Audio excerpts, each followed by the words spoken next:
Hello,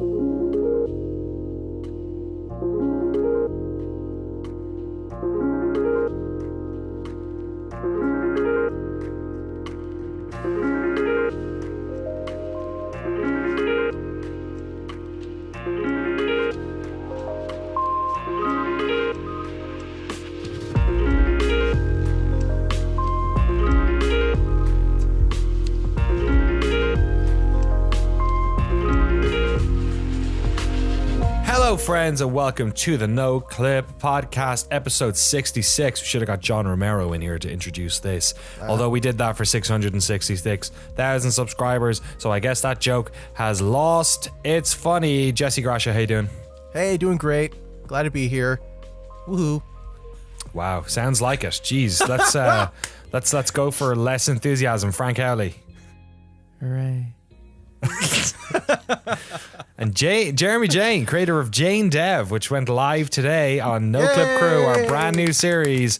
Woo. Jeremy, how are you feeling? You feeling unenthusiastic? I'm feeling very enthusiastic. I'm excited. I'm tired. It was hard to sleep last night, but I'm excited. I'm excited for people to watch me fall out of a tree and make the first 10% of a video game.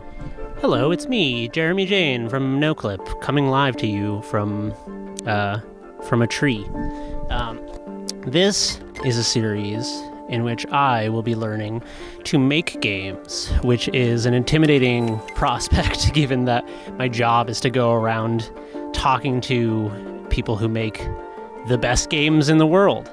I love it. Was it hard to sleep last night because of Jane Dev going up, because of spiders, or because of unrelated issues? You know, it's a real cauldron. It's a real melting pot of all those factors. Okay. I found a spider web the other day that the like bars, like the segments between it was so large that it was either an incredibly lazy and ambitious spider made it, or a spider of such a large size made it that I don't want to know it exists. But it was like, oh no. If a normal size web is like calibrated for catching flies, this was calibrated for catching like small birds. Wow, or small Jeremies, perhaps.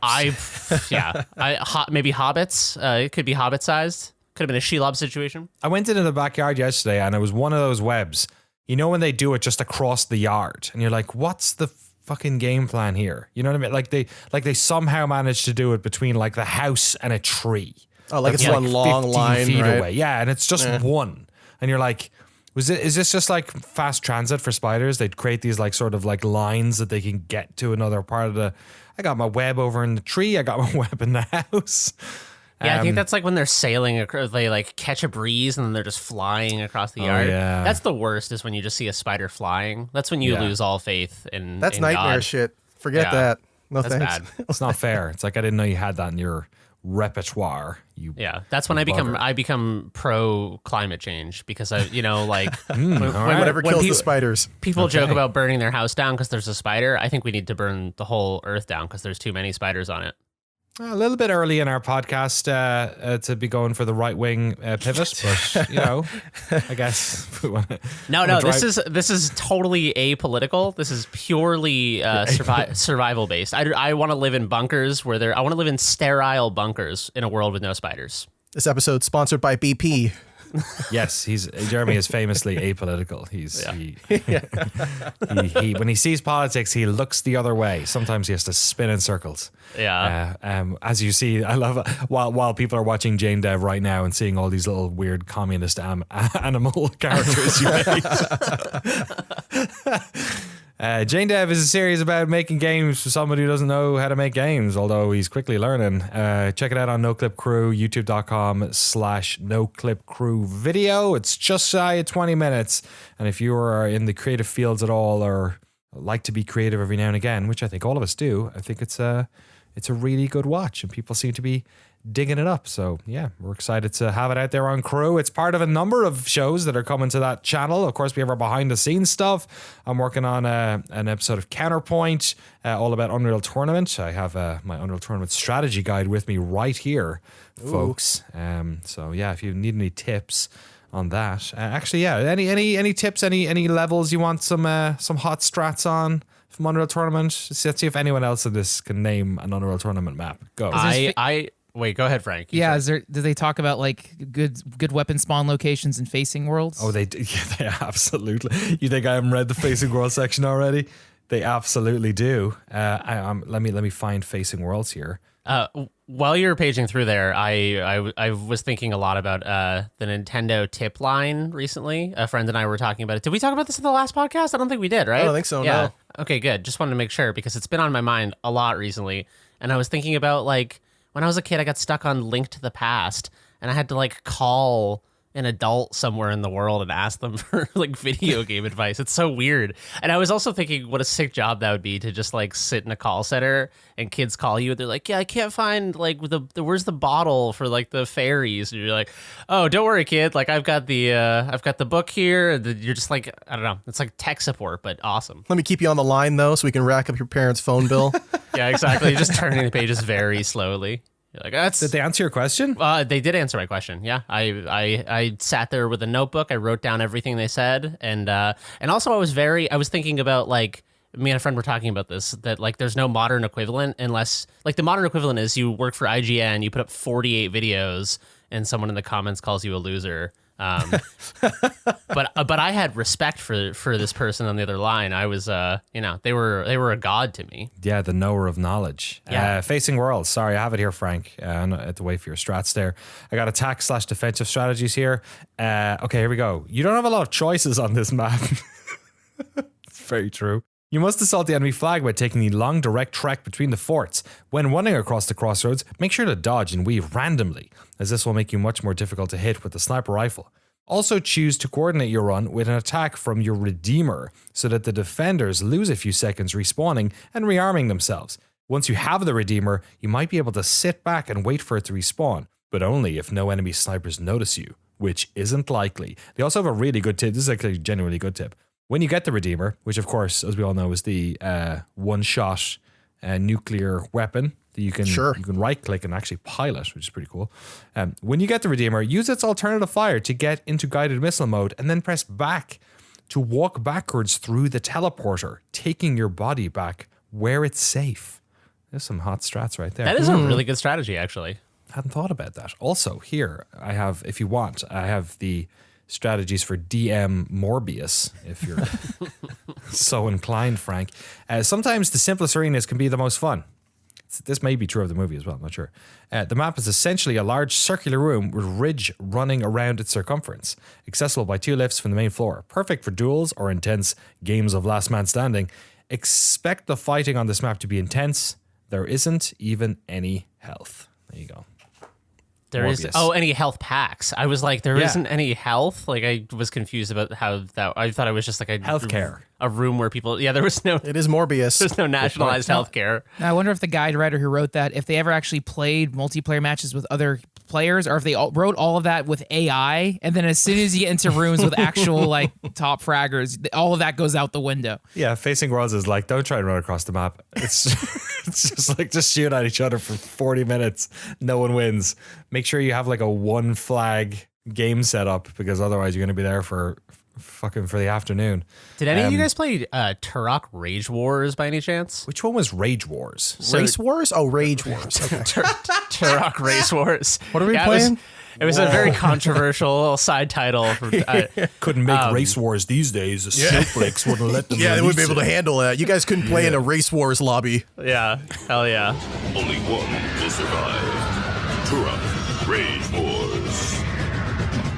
So Turok Rage Wars was basically like an Unreal, not rip-off, homage. Maybe homage isn't right either, but it was basically like an Unreal Tournament style Turok game. In fact, it had a map that was pretty much facing worlds, but I didn't play any Unreal, so I didn't know at the time that it was like referencing something else. But years later, going back, I was like, oh, this is just like the Turok version of Unreal. But wow. Just curious if anyone else played it. It was a fun little game, but it had like all the Turok stuff, like all the weird like dinosaur men, and I don't know if it had the cerebral boar. I feel like that would have been a little unfair in multiplayer, but shout out to the cerebral boar. I feel like in 1999, every game had the one unfair gun. Oh yeah, or the like the Redeemer and Unreal. I guess Quake 3.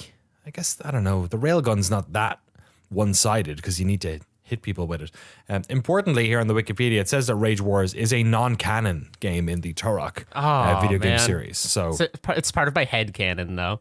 yeah, And also Unfair Guns, The Far Sight and Perfect Dark, also a good one. Just see through walls.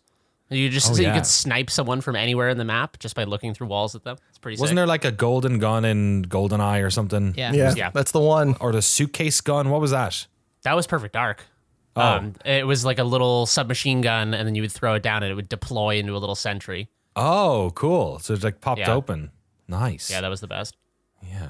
Oh, there you go. Turok Rage Wars documentary coming soon. But yeah, the Counterpoint's going to be about Unreal Tournament, and I think it's about time we started talking a little bit about one of our new series, which may end up being the sort of quintessential or the bread and butter series on Crew. And definitely the one that makes it clear that we are ripping off other YouTube channels, because it's something we've been trying to figure out for a long time. Was an idea of covering games without having to do full documentaries on them, but in a way that still dives into design. And there's been sort of no way of doing this on the main channel. When we had the studio, we did a video with Hugo Martin, and we did a video on Shovel Knight where we had them sort of do smaller analyses of elements of their games post-release. And they were really fun and easy to produce. And had we had the studio longer, we would have probably turned that into a series that we really enjoyed doing, that people enjoyed watching. But they didn't necessarily fit exactly on Noclip, or they would have had to have been filmed in person to fit there and all that. So when we were talking about doing a new channel, there was a lot of like chat about, how can we sort of like do something that's a bit more snackable, that we can do remote but has like high production value. And we basically have a show which we're going to be recording the first episode of tomorrow finally, which has a name that we have been trying to work on for a while. So I guess this is probably the name if I'm speaking it into existence right now. But we're just calling it Developer Breakdown, and it's basically a show where I play a game with a developer. I interview them about the design of very specific stuff. So we're like going through the world, looking at it, and then we edit it down to like a tight, like 10, 15-minute video.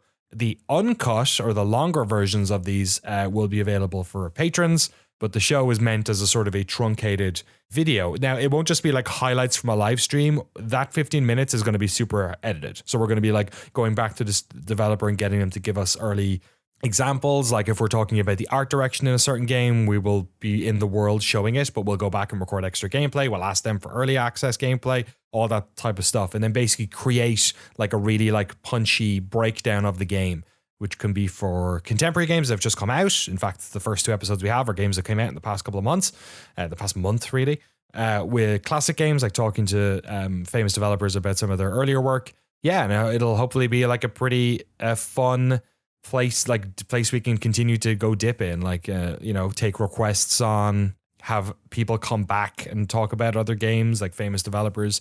And we basically only need them for like 90 minutes on a Discord call to do it. So yeah, I'm excited to get it out. We're recording the first one tomorrow. Can't really say what game it is, but the first 2 episodes are games that came out in the past like 4 weeks. So which is could be a million video games. That's a good point. They speak English, so that maybe helps a little, I guess. We're not doing Stranger of Paradise is what you're saying, though. Yeah. If you can't guess it based on the fact that they speak English, you're not a real video game fan. No 13 Sentinels, I guess. Is Damn that it. today? The Switch port, yeah. The It Switch. is. Today's the day. Yeah. I love it. Awesome. Let's chat about what we're playing then. Frank, I'm just going to go with you because you have the chaotic nonsense of what I believe is World of Warcraft Burning Crusade written down Yeah. here.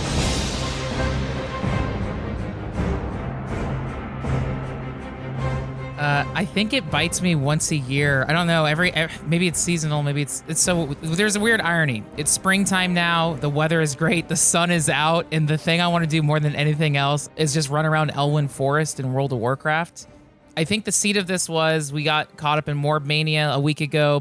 Oh yeah. We're talking about Morbius so much. The insanity of being a doctor who can bite people and hurt them, but also save them. And it made me thinking like, oh, what if I played a priest in World of Warcraft named Dr. Michael Morbius, and I could choose to be a healer, or I could choose to do damage And it was like, I want to role play as Morbius. So I made a human priest in World of Warcraft Burning Crusade called Morbius. Now, Morbius, so many variations of Morbius were already taken, but I got obviously. I did Morbius, which is Morbeeus,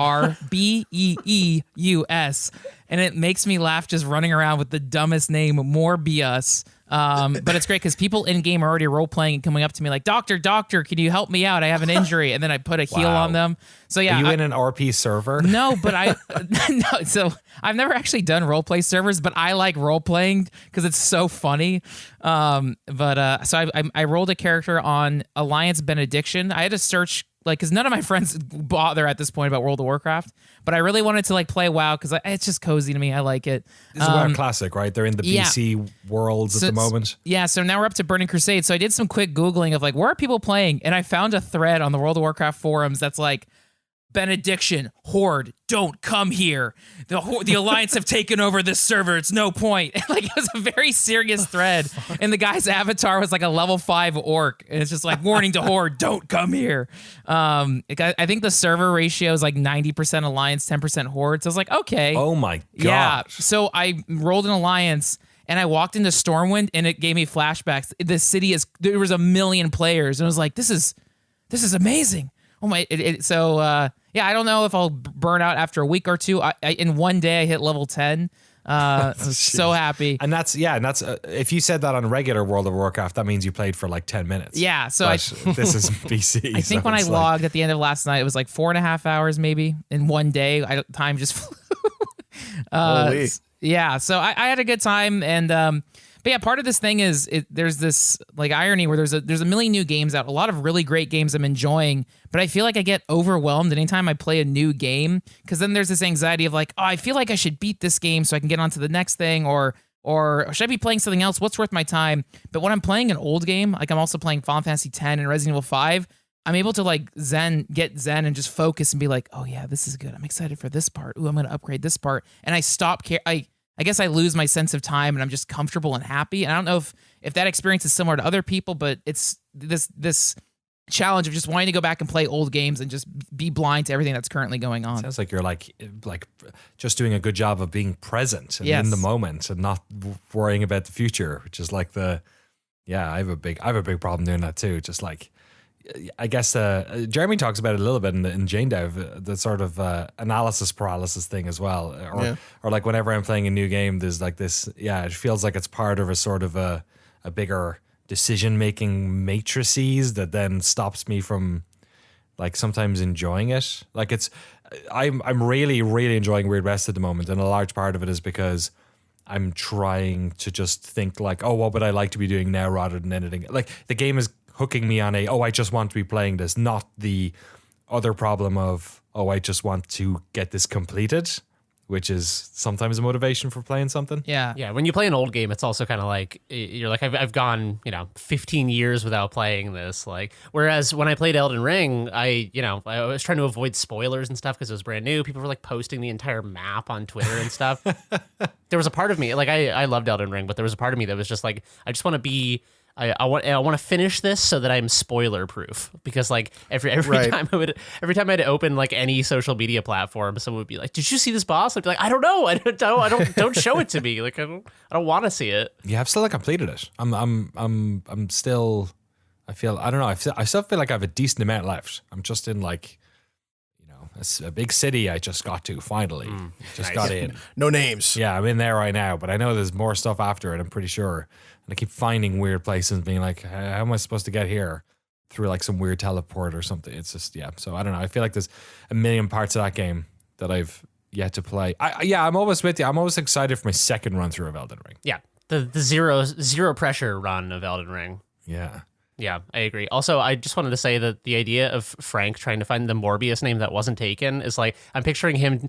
I'm picturing him down at the DMV, and he's like getting a license plate, and he's like, "Yeah, what about M0RB1 US?" So they're like, "No, that's taken, man." And he's just like rattling off all the variations. I tried to do Morbius because that made me laugh. Just Morbis. Morbius was taking Morbius with 2 S's. Like I couldn't. I really was surprised. Like wow, I can't believe it. Morbius is just like a short, ugly version of Jared Leto. Like he's not as good in any way.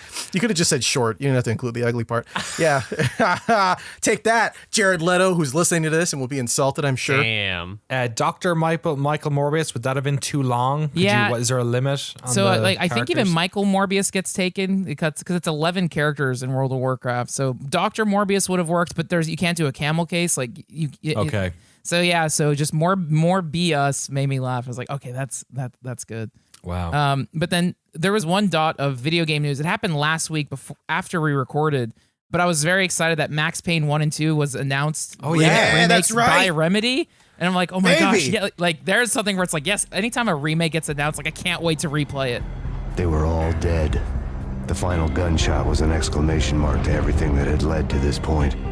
I released my finger from the trigger, and then it was over.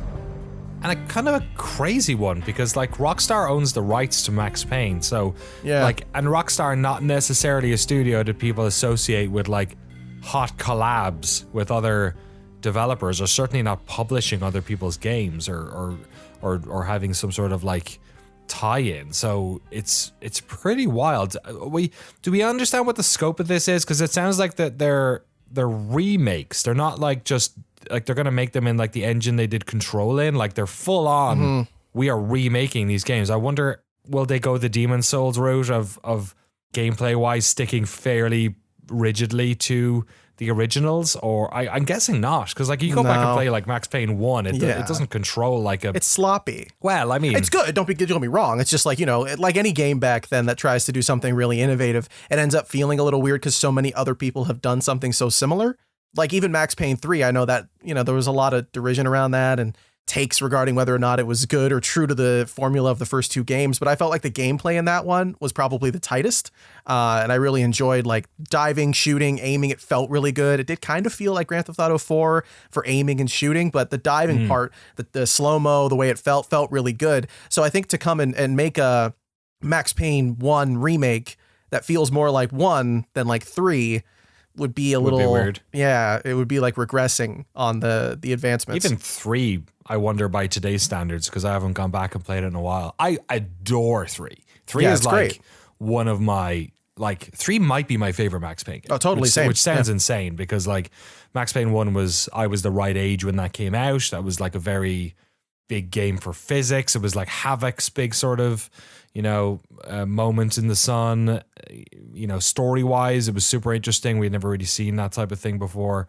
And then the Fall of Max Payne, I think, is sort of generally enjoyed, but didn't have the same like peakness as I feel like maybe kind of like what you were saying, Jesse, that newness. Like the first Max Payne was very, you're coming off of Tomb Raider and stuff, and then you get to this. It felt very dynamic, and you could move in 360 degrees. You had so much control. You could dive one way and twist the camera, and the tech was really impressive, and the story was good, and even the like visual treatment of the narrative and stuff. So the second, in a way, felt like it was, I guess, derivative just by nature of the fact that it was a direct sequel, which is why I think 3 is great, because they just decided to be like, okay, now we'll just like, you aped Noir, we'll ape Man on Fire, and that'll be the visual style.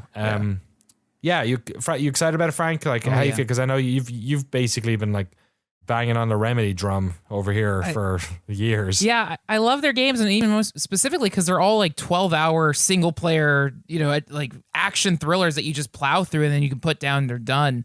I think I last played Max Payne 3, I think in 2018. Like I just revisited, and it's because I think I played it the first time on 360 or PS3, and then I replayed it on a good gaming PC and was like, oh, this is awesome. So again, there's also part of me that's like, I hope these remakes are a huge success so that we get a Max Payne 4 or a Max Payne 3 remaster. Like I want more of those games because they play so well. Mm-hmm. But that's the interesting thing, right? Because of course, Max Payne 3 was not made by Remedy; it was made by Rockstar. It's like, what does this tell us?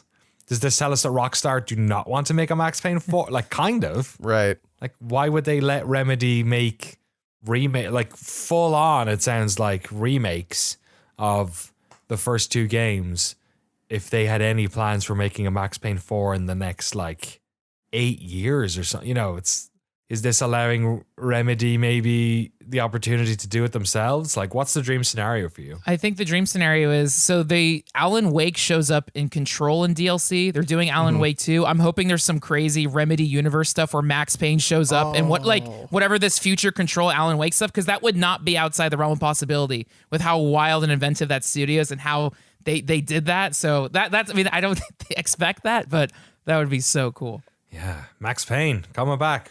Up there, one of the most unexpected announcements.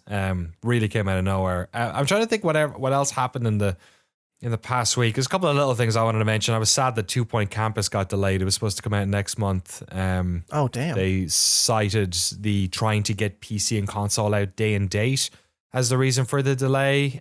So it's coming out in August now.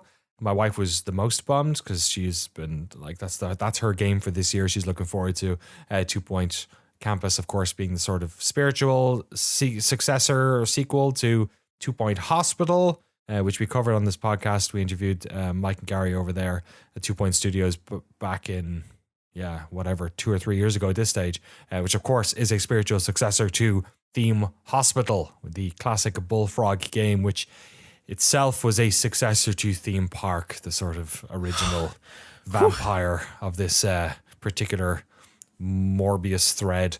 The other one that I'm excited about that I didn't... Oh, actually, as well, there is a... if you go Google it, they put up like a little devlog about 2 Point Campus, which was quite good. It was like, I think it was like 8 minutes, and it's fairly insightful. So if you're a fan of those games, definitely worth checking out. And then I did not know about the Isle of Big Snacks, which is a free update coming to Bugsnax on April 28th, which is a whole new island with presumably some big snacks. Hopefully, yeah. And it's coming to other consoles as well. You don't have to play it on PlayStation. You can play it on Xbox, PC as well. I think it's coming to Switch too. So that's cool. That's part of that, is it? They're kind of like doing this. Oh, that's clever. Okay. Yeah. Big DLC or big free update with the new ones. Yeah, that game looked fine.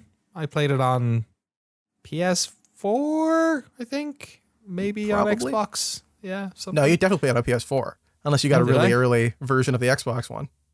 Is it not? Oh, it's not on Xbox. Yeah, it's not on anything else. Yeah. Oh, is it not? Because okay. Bugsnax was the PS5 like one of the that's launch what it games was. on PlayStation Right. Plus. I think. What was it? Yeah, it came. That was the first thing I got on PlayStation Plus for PS5. That's right. That was the free PlayStation Plus game, and I feel like that was the very first game I played that had because when you tried to like do some device, it used the haptic feedback really well on the R2 button.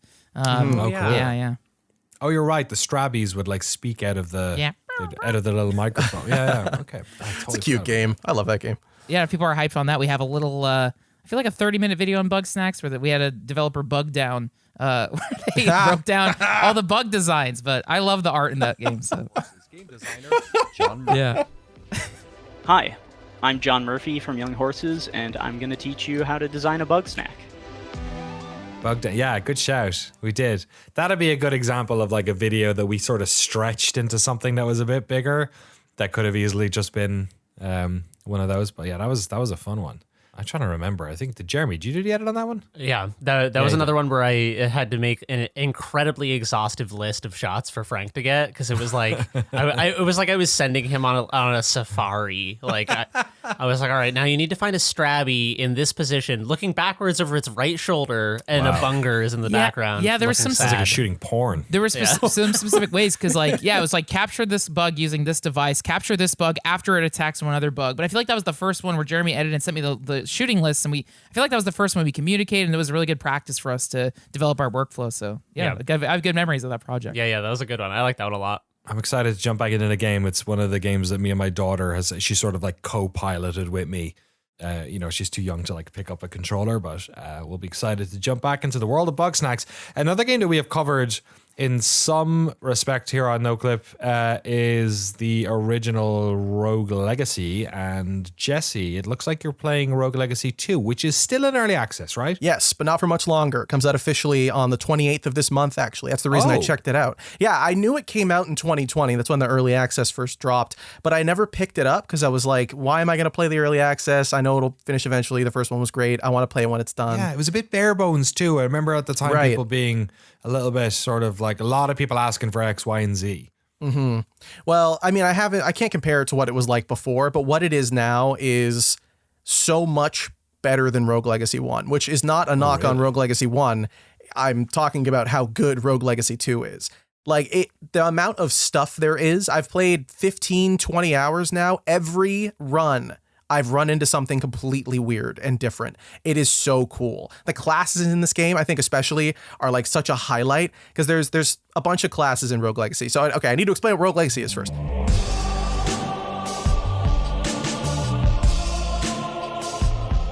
So the first Rogue Legacy was a roguelike Metroidvania developed by Celador Games.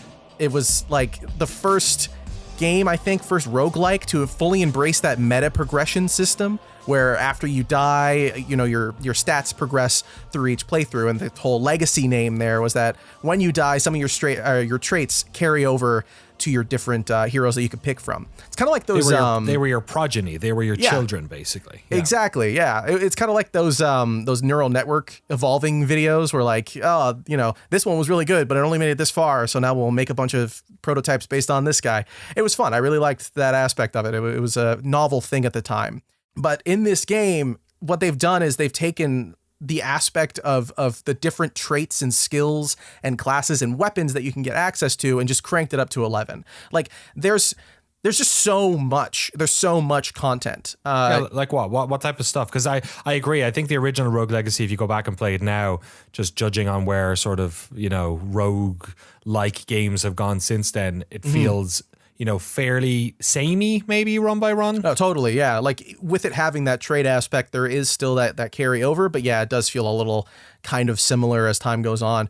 But like, so there's classes in this one, like the Boxer, which is really cool. So it's a close range melee class where you're punching really quickly and it's all about rapid punches. And the more hits you do, the more damage you do. And they start doing crits once you hit like a certain threshold, which is like really fun. But his trait, the class's trait is that when you hit like an enemy and you use the special, it punches them in the distance and like they go flying and they hit all the other enemies in the area and deal damage to them and explode, and it plays like a little boxer bell, like the ring. It's so cute.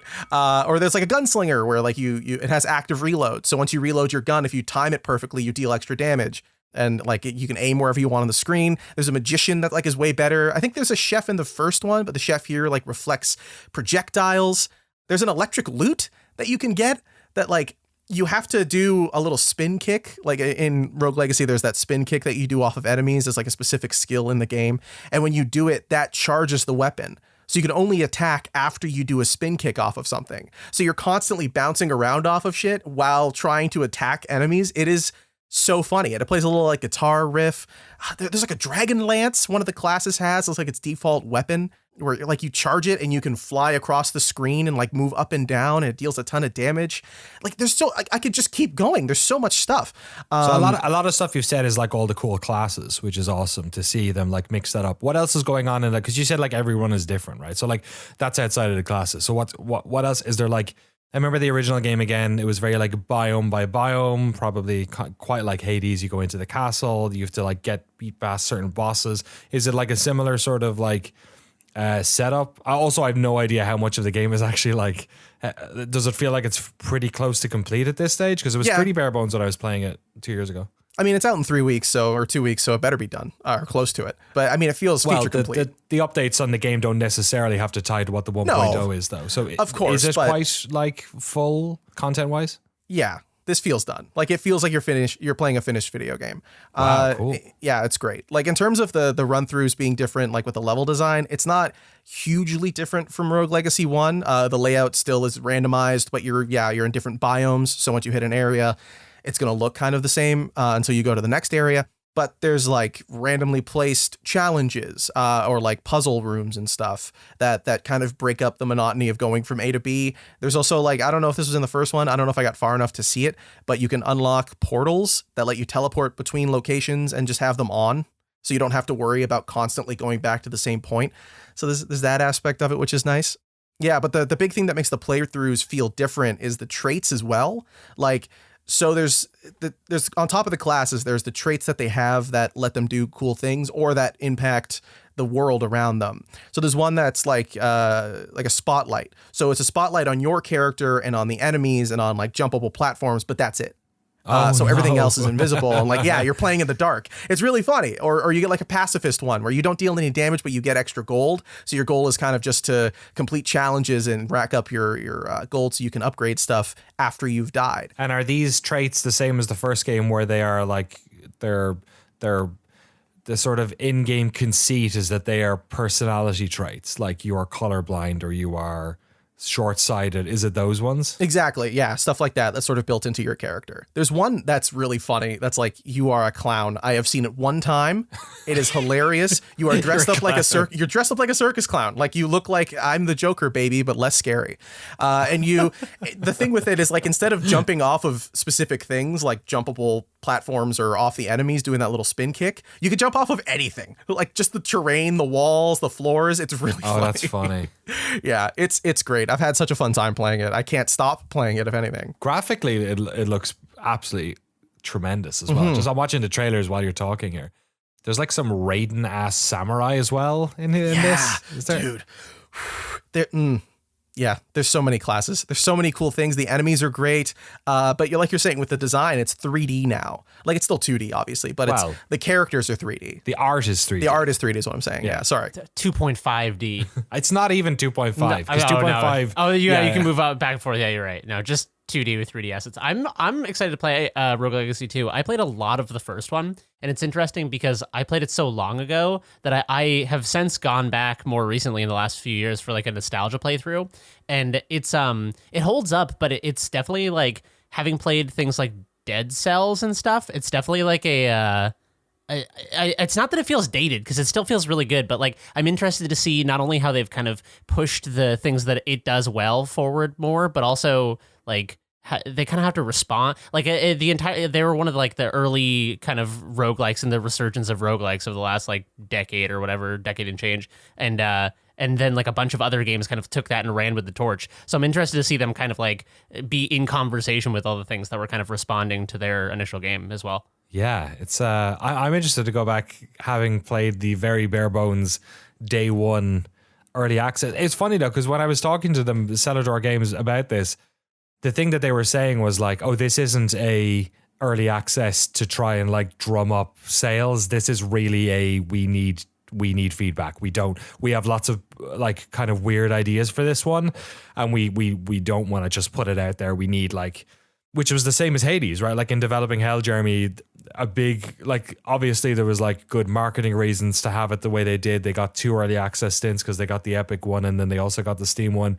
But from a game design standpoint, having that feedback was like the point. Like you didn't get Hades 1.0 without early access. Yeah. It's interesting too, because there are certain games where it's such a case by case basis, but there's certain games where I want to be part of that process, where I want to like give feedback and help refine it. And then there's certain games where I'm so excited to play the finished product that I just stay away from them. Like Baldur's Gate 3 is a game that's doing a similar thing to kind of like build with the community and get feedback. And they've been in early access for a while.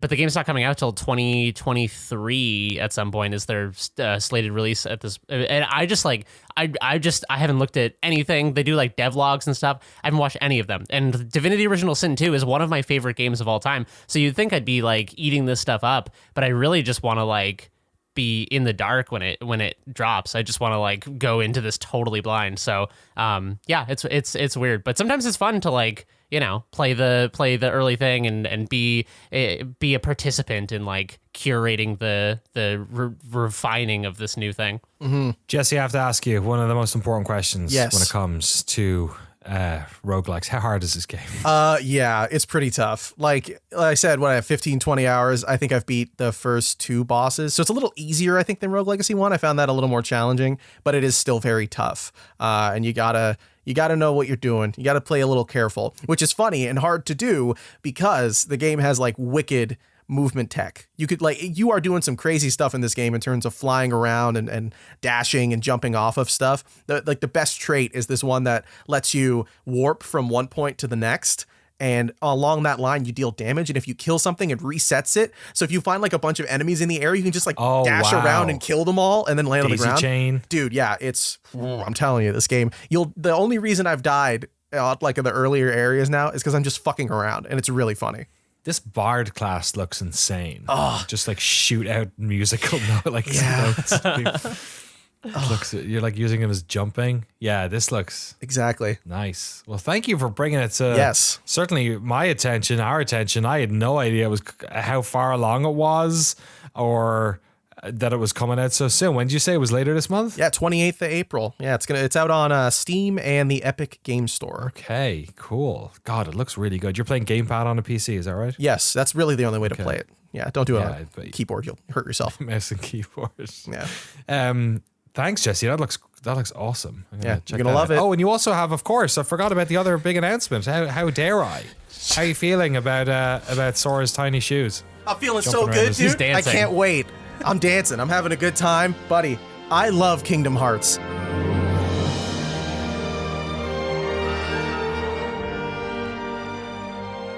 I saw you. What did you put on Twitter, you piece of shit? What did you? I just said Kingdom Shards. That's all. Kingdom Shards. I just like to. I like to. Twitter to me now is just.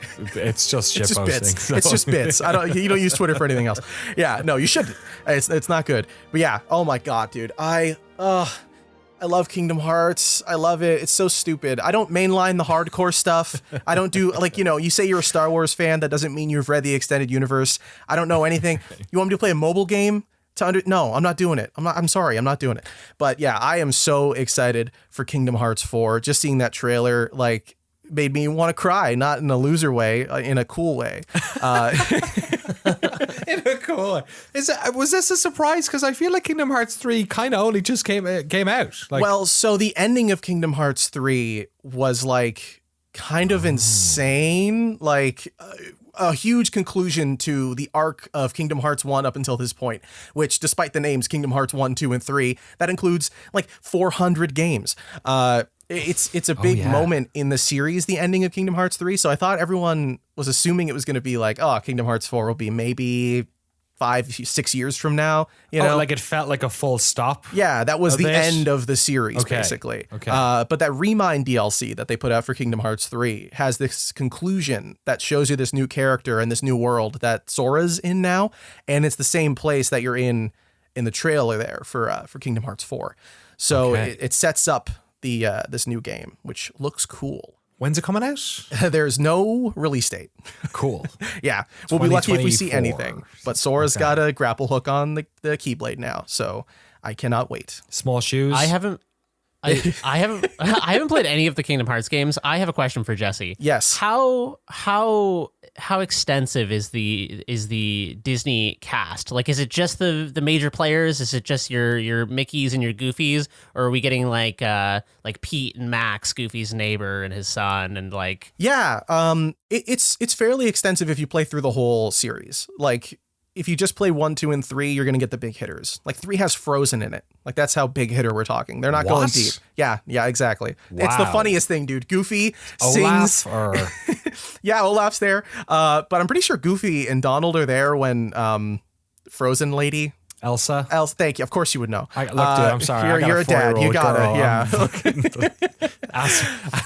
I knew nothing about Encanto 3 weeks ago. Now I know too much about Encanto. You know who Bruno is and that we can't talk about him. Yeah. Do you want to talk about Tia Peppa and the rest of the Tio Felix? Man, my Colombian has come on. Yeah, I you guess my gotta Spanish has come on very There well. there is Tron in Kingdom Hearts 2. So they, Yeah. they do get weird with the Disney properties, They which is do. like Oh, wow. impressive. Like Goofy's in a Tron suit, and I don't know if they call him Tronald Duck, but they should. Tronald gosh. Duck. Well, Hell that's yeah, the dude. episode name. Yeah, That yeah, you're rules. right. But, like, Yeah, thanks. I But a little bit less I will racy say- than last week's. yeah, as a fan of pop culture, the Kingdom Hearts games are fascinating. Right. Because like it's just so weird. It's so weird. Like you go in Kingdom Hearts 1, you go from like Peter Pan to Alice in Wonderland. There's all these other levels. I haven't done 2, but what I'm curious is like with this new one, if they're gonna lean into the other Disney properties, like will there be Marvel stuff? Will there be Star Wars stuff? Look, like that would be so cool. the perfect- like what else is there to? Yeah. The perfect crossover for me. I am unfortunately a Family Guy fan, and Disney yeah. owns Fox now. So Oh, okay. if I could just have Peter Griffin say, "Holy crap, it's Sora Kingdom Hearts," I think that would be, I could die happy. I could move on with my life. And Is go to the next one. what's his face on Cameo? Because then I know what to get you. Real for your life Peter birthday. Griffin? Well, no. Oh God, if actually he probably is. That would be way funnier. for like- Seth MacFarlane. I don't There's want a to hear him do cameo it. guy. Seth, yeah. I think it's like $5 or $20. His name is just Real Life Peter Griffin. He's a YouTuber. He goes to conventions. Oh He's my on God. Cameo. So He's so you can good. do- he's like, holy crap! Yeah. Yeah, he dresses up like him. He's a real accurate depiction. He really does capture the essence. Hi guys, real life Peter Griffin here. You know what really grinds my gears? Racism. I feel like the more properties Disney acquires, the more that Kingdom Hearts will become the nightmare of the late philosopher Mark Fisher, who talked about how in a digital age, as culture is infinitely preserved and refuses to die off and go away, we will no longer create new culture. And so I look forward to the future in which we are living in an infinitely expansive Disneyfied universe of Peter Griffin and Star Wars, and Mark Hamill's there, but it's real Mark Hamill and Luke Skywalker and just everyone. They're making out. I Yeah. feel like that is sort of Disney's like modus operandi, though, right? Because like arguably the classic age of their movies is them also just ripping off Bavarian like fucking folk tales, which have also not gone away for hundreds of years. Totally. Good point. Yeah, we're living in a Fisherian nightmare that will encapsulate us all in infinite Disneytude. I do feel like the addition of Peter Griffin in particular really does maybe cross the Rubicon from Disney's IP into Totally. but kind of into like Mugen territory. You know what I mean? yeah. Like the Mugen fighting game world where it's just like, you know, everything. It's Homer Simpson beating up some dead or alive. It's like it's the 2D. Like if you've ever watched Salty Bet, always bet on a Simpsons character, like that type of thing. Which was the cool metaverse thing. That was that and Second Life were the weird cool metaverse thing. We've sort of commodified it and made it lame now. Yeah. Peter Griffin is really the Fortnite, like crossing the border. There's a load line in the bearing. sand. Yeah, there's Once you've added Peter Griffin Exactly. to something, that's the end of it. that's a real like shark jump moment where as soon as Peter Griffin is like, holy crap, this is like your new sword. It's like, I don't know, what am I even playing? What am I doing with my life? My friends and I pray before every new Fortnite season's announced because we really, really want Peter Griffin to be in Fortnite. So like, I don't know, whatever property gets him. I mean, like, because I have the 360 Family Guy game and but I want Peter Griffin in some metaverse video game. It's weird how like in a weird way Family Guy has aged worse than The Simpsons. Oh, totally. yeah, it's awful. Totally. Yeah. How did that happen? Like even South Park feels more prescient than Family Guy. Just feels like the most like early aughts shit. I think it's like I don't what Seth happened. MacFarlane just doesn't give a shit anymore. Like he hasn't given a shit for a really long Yeah. time. So he's just coming in, he's doing the funny baby voice, the funny dog voice, the funny man voice, and then he leaves. And that's it. He has no involvement with the writing. And there's still more episodes. It is on Fox or whatever. Wow. I think it's like on up to like season 27 or 28.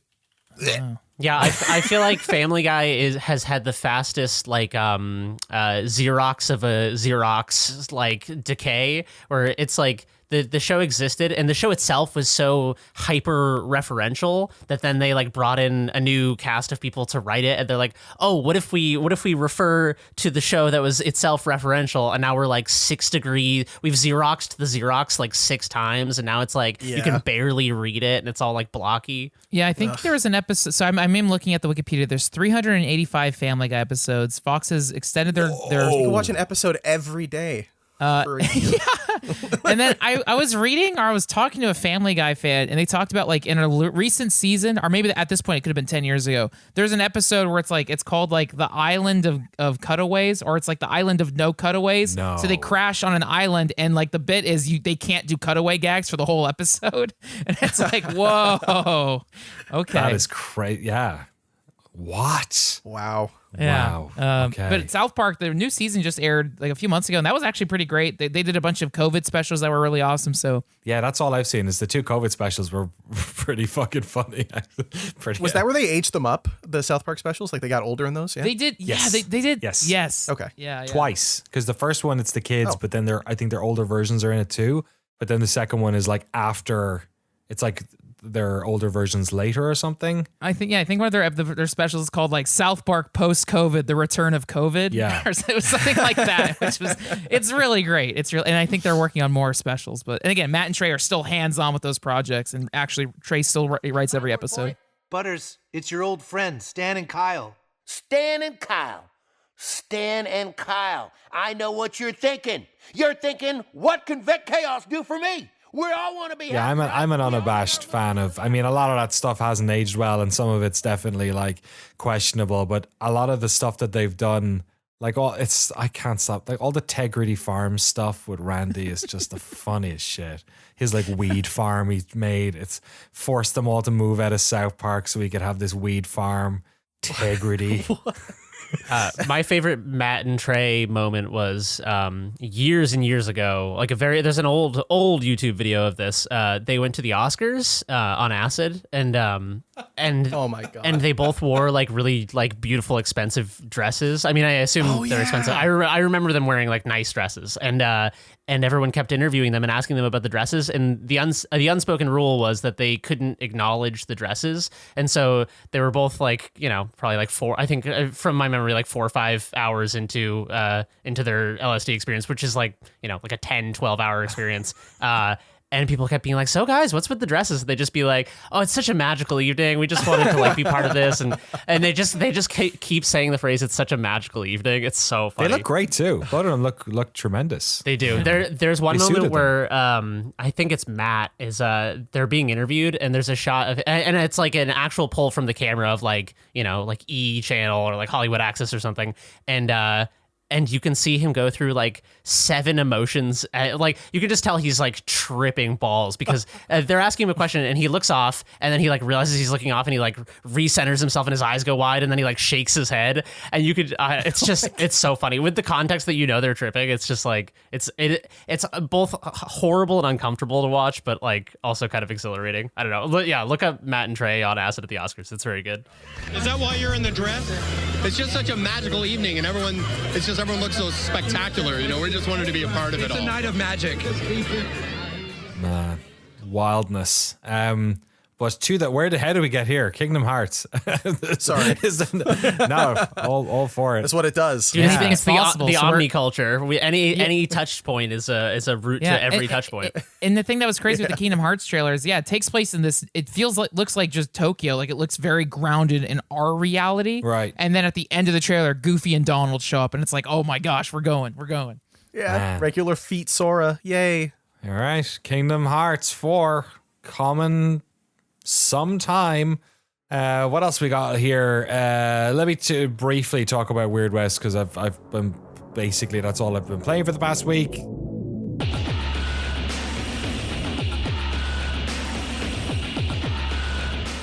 I don't have all that much to add, except that game is just so good. The writing in that game, I adore it. I am onto another journey within that world at the moment. I have adored the stories and characters I've met so far. I'm in a really interesting one now, which is basically sort of like tackling a lot of there was a part where it came up and said like, Weird West is fictional, yada yada yada. This is a real Native American tribe, and this whole thing is based on like a real thing. So it's like, okay, wow. Fuck, we're going there. So now I feel like I'm actually like sort of getting some context and learning about. So the game clearly, like I haven't completed it yet or anything, but the game clearly is like a game about seeing different perspectives on like or different people's experiences of society or the world or whatever. It's so fun gameplay wise. It's so novel. I think the controls, like I said, I'm completely fine with the controls now. I've been playing for, whatever, how long it's been, 10, 15 hours of this thing, just soaking it up, taking as long as I can, doing loads of side missions. I'm playing mouse and keyboard, so maybe that helps. But, all the writing, all the characters you meet, it's just so smart. Like they hook you so good with the hooks of these stories as well. And then the payoff has been super fun. And seeing stuff that I've done be reflected later in the game. And like I've taken some pretty rash decision of just icing some people that seem like they're probably important to the story and seeing how that works out. Like I'm really excited to do this second time. I've been robbing stuff a lot more since we talked last week, Frank, and you were talking about robbing the general store. I didn't know you could use the ropes to go down people's chimneys. Ooh. Yes. Yeah, you can do it for wells too. Yes. Very cool. It's so that was kind of neat. I didn't know you could sell gold bars to the bank. I was like using them for upgrades all the time, and you sell them to the bank and they cost a fortune, and then you steal them back. Well, I haven't done that, but I did steal a bunch of stuff from the bank, which was pretty funny. Just absolutely, like, definitely top 5 games of the year for me. Where it lands up there, I'm not quite sure. I've adored so many games this year. Horizon and Elden Ring are terrific. But so I don't know if this will stick the landing or whatever, but like in a way, because of the structure of the game, it has several landings. So it's already stuck 2 of them for me. So I'm enjoying it. Playing it some more. Have you touched it at all since we talked last time? No, I haven't played any more of it, unfortunately. I've been stuck on that Rogue Legacy tip, but I'm very curious, Danny. I have a question for you. Yeah. Could you tell us a little bit about the Dong 2000? Oh my God, I forgot about that. Yeah, there's a what would you call it? What would you call an old Western house of lovemaking? What's the word? Brothel? Yeah. Brothel. Thank yes, you. yeah. Brothel is the right word. There's a brothel in the game, just tied to the story in a fairly direct way, and there's a really good quest in it where you have to go there to get some information from one of the girls, and they're pretty good. They call them sex workers, and it's actually like, oh, good. Like, this game is sharp. This game is like this. Clearly, the people who wrote this game know about the West, know about Weird West, know about like all the like dirty parts of it, and are like super confident in rubbing as close as possible to like those elements. It's really like you can tell like adults made this game who are like, no shit. It's like I'm really loving it. Like, I don't know who the writers were on this. I assume Rafael Conatonio was involved, but whoever also they had on this, clearly there is a team of very good writers, because it's the economics of how good the writing is in the dialogue as well, like how much personality comes across from these people who don't have voices in the game. It's all text. I have never, I tried to play games like Divinity, and I'm going to give them more of a go. I think I might have more patience now than when I originally played them. But a lot of these types of games I find difficult because they're quite text heavy, and I'm just not very good at reading stuff, like even books. I find it difficult to read. And this game, it just snaps for me. So maybe that's why it's working a lot. But anyway, I'm in this brothel, and then one of the girls is basically asking you, I said the previous owner of the brothel disappeared, and there's this new guy in charge, and he won't let us out, and he beats us, and he won't let us leave, and all this sort of stuff. If you could kill him, that'd be awesome. But like, you really need to make it look like an accident. And that means not even like letting anyone see you or knock anyone out or do anything. So you have to like fashion a way up into the top of the house by like watching. And also like the route finding in this game is really smart. Like if you do a quick save and a quick load, the people move in different areas. They don't like Metal Gear Solid their way around the level. It's way more dynamic. Like they decide to go somewhere else. So sometimes you have to be like, there's a lot of like hedging your bets and stuff and hiding sight lines, and then knocking the dude out, and then having to drag him out of the room to a room where there's a balcony, and having to throw him over the balcony, and then having to leave. It's like, it's so fun. Like it's a lot of shooting, a lot of hiding and all that sort of stuff. But for whatever reason, the writing in it just gives you so much variety. But anyway, the brothel, had a couple of interesting pickups, including the Dong 2000, which is a very large dildo, which if you drop, it makes a sort of a squelching noise, which I really appreciated. Sure. And also I did a quick save and threw it at a guy and I knocked him out, which was pretty good. And also there was a lot of like reading material in the brothel. Like one time I went up to a book and it was just, the title of the book was just Smut. Which I thought was quite good. And then the description when you read it is like, it's just pages and pages of blah, blah, blah, blah, blah. It just, like, that's what it tells you. It gives you a summary of what the book is, which is pretty good. Yeah. I fucking love this game. I'm so in on it. Music's so good. Nice. Like, UI stuff. It just clicks for me entirely. So, yeah. I'm psyched. I bought it, haven't even fired it up yet. I'm very, very excited to. I'm just waiting for the, like, you know, when you get like a game you're really excited for, you got to wait till the mood strikes. You got to light the candles and draw a tub. And yeah, that's what I'm going to get one of those trays that goes above my bathtub and lay in it and try not to get electrocuted. I wonder if it'll appeal to your, because you're like a desert guy, right? Like, I wonder if it'll appeal to your sense of, like, that sort of, like, there's a bit of gallows humor when it comes to deserts, you know, like Death Valley and like all, you know, all these, there's a sort of a fatalism as it comes to like the West and deserts and stuff like that, which I think this captures super well. Yeah. You know, I'm a big fan of like the American West as a setting, even whether it's like historical or kind of like, you know, inspired by that. I think it's just like a very kind of like in the same way that, that medieval Europe is the setting for the entire fantasy genre, or like 80% of fantasy, because it's such a kind of like potent, dark environment that like gives rise to stories of like heroism and tragedy and adventure and all these things. I think the American West is like a similarly potent setting, where the real American West is like an incredibly tragic place that's riddled with like disease and crime and like human betrayal, like human tragedy and people being awful to each other. But I think like that is what it makes it such a potent storytelling background, like context, because it's just like this, you know, it's like the land of opportunity, but it's also like the opportunity to just be like a terrible person. And in a way, it's kind of the perfect setting for an immersive sim, because it's like a lawless land where you can make your own way. Yeah, and morality is a very like sort of self-perpetuating thing or self-derived thing. One of the elements that I'm trying to be very vague about this as everything as I possibly can. But one of the, you know, subtle things that I'm engaging with in the current story that I'm in is the idea that greed is an affliction, like it is like the greed of the pioneer, of the white man coming across the country is an actual like you know, curse or an affliction that is happening to them, which is a really interesting spin. Like, it goes into the whole like perspective stuff of like how different people in a scenario view morality. It's sharp. I really like it. Yeah, I'm interested in how it does, because I was a little like, I read a lot of reviews for it and I'm like, I think when I've been playing it, I'm like, I'm getting something out of this that some people didn't, and I'm just interested how many other people are. So yeah. Excited to see more. Jeremy, while we're chatting to you, you've been playing other types of role-playing games and tactics games at the moment.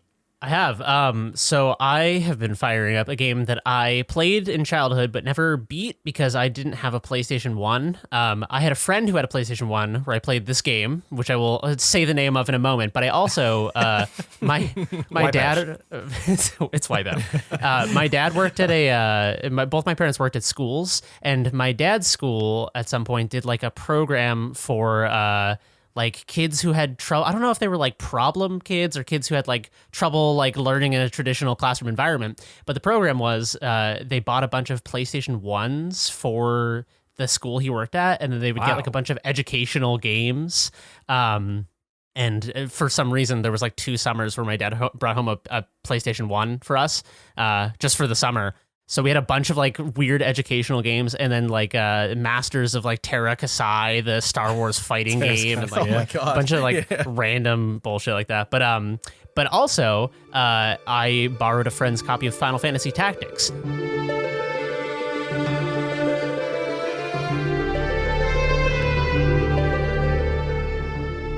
which I never got very far into. It's a tough game to play, as like it came out in 1997, I want to say. And it's a tough game to play when you're I was 6 years old in 1997.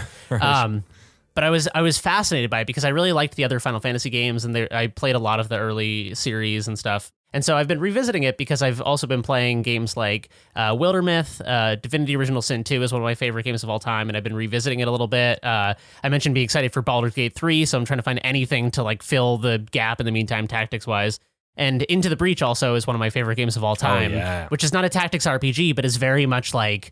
And in fact, let me talk a little bit about what Final Fantasy Tactics does, like right and wrong from a retrospective perspective, because it's obviously like it's a masterpiece, like it's a brilliant game. But there is something to be said for going back to playing it now, because it lacks a certain I want to say like quality of life. It is a very kind of plodding, slow version of Tactics, where if a character queues up, it's their turn, and it's probably like 6 button presses to make them do anything, because it's like what do you want to okay, you're selecting this character, select what do you want to do, oh yeah, you want to do that, and then you like move the thing, and then it's like, are you sure you want to do that, and then you're like, yeah, and then it's like, execute, you sure about that? It's like, yeah, dude. So like do not play Into the Breach before you play Final Fantasy Tactics. Yes, is what you're exactly saying. So what I've been tinkering with Unity the last few days is I've always wanted to make a tactics RPG. It's just I don't like doing math, and so like calculating like the move range. Like last night for like 4 hours, I was just like trying to make a formula that would calculate all of the potential squares you could move to based on the move radius of a character, and it was just like it's so. I recorded it. I drew a diagram. I was like a madman last night.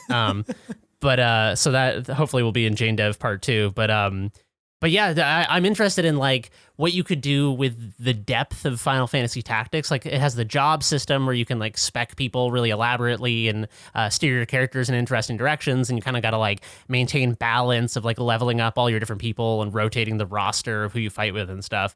But I think that those kinds of systems incorporated into a game that had kind of the like the quick flow of an Into the Breach. Like if Final Fantasy Tactics is a restaurant where you go in and the food is amazing, but the menu is like 1,000 pages, Into the Breach is a steakhouse where you sit down and there's no menu, and they just bring you like the best steak you've ever had in your life, and you don't have a say in like what kind, like it might, it might have like a soy gastrique over it, or like what it might have like a cream sauce or something, but you just like sit down and you enjoy. It's like a totally they cut all the fat off, and yeah, I don't know. I think there might be something interesting that's not one or the other, but somewhere in the middle, maybe. So did they ever do a sequel to Tactics? Like, is there a whole series of them, or? Yeah. I don't know that much about that series. Jesse, you might be able to weigh in better than me. Yeah, I didn't play a ton of them. I want to just double check here. I know there's Tactics Advance on Game Boy Advance. I played the hell out of that one when I was a kid. I love the snowball thing at the beginning. Yeah. It's a great tutorial. But yeah, there's A2... and there's like War of the Lions that came out on PSP. Is War of the Lions a re-release of the original? I might be wrong on that. I'll look it up while you're talking. I think it is. I think so. I think it is too. I mean, we're all looking it up here. Yeah, they all seem to be sort of like riffs on it, maybe. Yeah, I think War of the Lions is a re-release of the original, but yeah, it's well worth playing. It's also the world of Ivalice saw the setting for multiple other titles, including other tactics games and the 2006 mainline entry Final Fantasy VII. An enhanced port of Final Fantasy Tactics, The War of the Lions, was released in 2007 as part of the Ivalice Alliance project. There's somebody listening to this podcast screaming at their iPod. I know. Well, that's why I don't want to weigh in on anything. I'm not an expert on here. But the other interesting thing is that, so this is a Squaresoft game, obviously. It's Final Fantasy. If you have played Super Mario... What's up? Sorry. It's Goofy. No, this was before the metaverse. They hadn't advanced that far in technology yet. They couldn't get them in. But if you've played Super Mario RPG... Super Mario Final Fantasy God damn it. Final Fantasy Tactics feels like it's like a world away from that in my mind, but I think they came out within a year of each other. Funny. Which is bizarre because the reason that Squaresoft didn't do Super Mario RPG 2 is because they for anyone wondering what's going on though. Don't explain it. Just okay. They either know or they don't. That's it. Okay. All right, I'll leave it at that. It's privileged information. But they started working on Super Mario RPG 2, and I'm so distracted now singing the Wii Shop music in my head.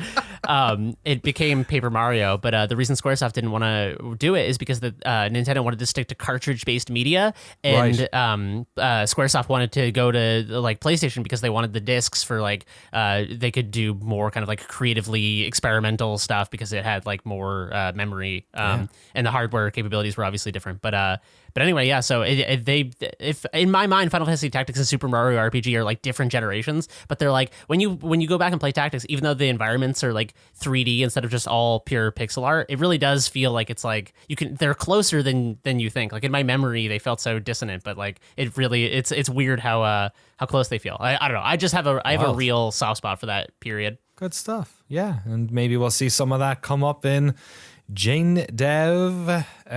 Episode 2, part 2, just the next one. Who knows? Is it a series? Is it a show? We're figuring it all out together, folks. It's an experience. Exactly. Go experience it now over on Noclip Crew. I think that's a podcast, folks. We have a lot of stuff going on. It's pretty cool. We've got some stuff coming to the channel. Jane Dev, of course. We'll have that first episode of Developer Breakdown, not by the time we're talking to you next week, but we'll be able to tell you what it's on by then, which will be pretty cool.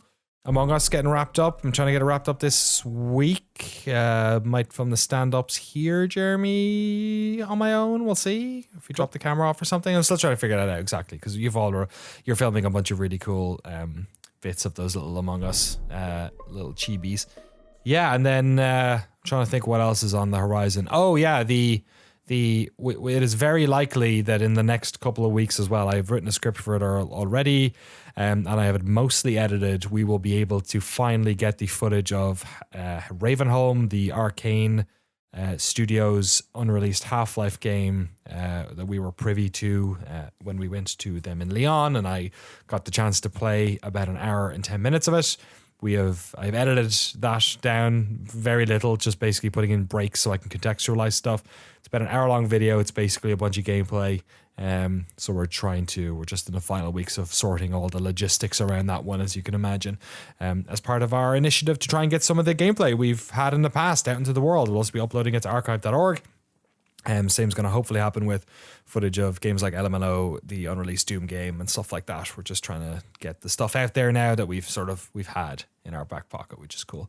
And then in secret, we have a bunch of cool game docs that we're sort of getting handshakes on, or fist pumps on, I guess, which we'll be able to talk about pretty soon as well. That's it. If you want to support the podcast, fund our documentaries, and get access to all our bonus episodes and the official Discord, you can do so over at patreon.com/Noclip. Myself and Jesse did some chin wagging yesterday about possible patron exclusive episodes, which we'll tell you about in the next couple of weeks. At Noclip Video on Twitter, at Daniel Dwyer, at Garasha, at Frank Kelly, at Jeremy B. Jane. Watch all our free docs over at youtube.com/Noclip Video. And if you listen to the podcast, if you like the podcast, drop a review. Our listeners are going up and our reviews are going up, so maybe it's not total garbage, which is always a good thing. That's always been the goal, is to just make something that's not garbage. Not garbage. Always avoid the garbage. Jeremy, what are you playing this week? Oh man, I don't know. I wanna get more into Final Fantasy Tactics. I feel like it's fighting me. It wants me to be into it, but it's also so dense. So I think I'm gonna keep giving that a shot. I've also been doing some Unity stuff, and back on my Unity grind. So I'm just gonna make a game and then play that. Good idea. Jesse, what about you? I'm going to keep playing some Rogue Legacy. Maybe I'll watch that Game Trailers Kingdom Hearts retrospective again, just to pretend I'm 14. But I'm taking pictures in video games right now. I'm working on something cool. I'm taking pictures. And that's it. That's all I'm going to say. It's for something cool. Secret project. Yeah, I only heard about this yesterday, so we'll keep the guys in the dark for the moment. It'll be a fun surprise. Yeah. Frank, what about you? Let's see. World of Warcraft. I'm excited for. I've been playing Final Fantasy X. Ghostwire Tokyo. I just unlocked a grappling hook ability where you can fly through anywhere in the city, and I feel like that's going to speed things up. So yeah, I'm excited to get more into that game. And then, weirdly enough, because I've just been playing RPGs, I never touched Dragon Age Inquisition. Okay, so I might pop that in and see if that satisfies anything at all. Nice. I'm going to keep mainlining Weird West. I am definitely going to pick up Rogue Legacy 2 now, based off Jesse's chat. And I'm trying to think what there was something else. Oh yeah, Tunic. I'm finally made space in my heart for in my life for Tunic. So I've been playing a bunch of that the past couple of days. So I'm going to keep chipping away at that too. There you go. All right, that's a podcast. Thanks for hanging out with everyone. Hope you enjoyed listening. Go check out Jane Dev. Support us on Patreon if you like the nonsense that we get up to. And if you don't, hey, don't worry about it. We'll talk to you next week. Bye.